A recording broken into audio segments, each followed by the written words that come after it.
आपण पाहत आहात सत्य व रोखठोक न्यूज चॅनल महावृत्त न्यूज. आवाज तुमचा, ताकद आमची.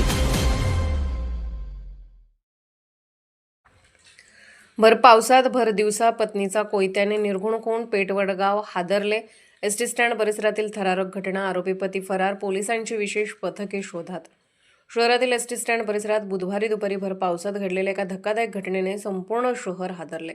पतीने पत्नीवर कोयत्याने सपासप वार करून तिची निर्घुण हत्या केल्याची घटना घडली.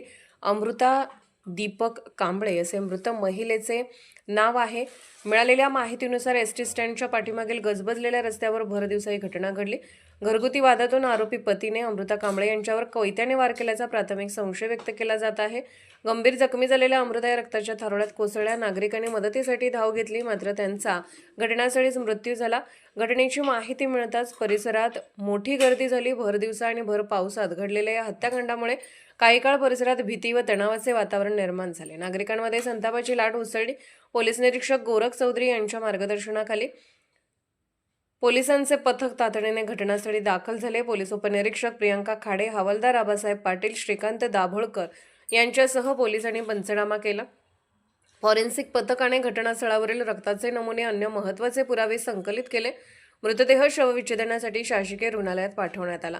घटनेनंतर आरोपी पती घटनास्थळावरून फरार झाला असून त्याच्या शोधासाठी पोलिसांची विशेष पथके रवाना करण्यात आली आहेत. घरगुती वादातून ही हत्या झाल्याचा प्राथमिक अंदाज असून पोलिसांकडून सर्व बाजूंनी तपास सुरू आहे. महावृत्त न्यूज चॅनलला लाईक करा, शेअर करा आणि सबस्क्राईब करा.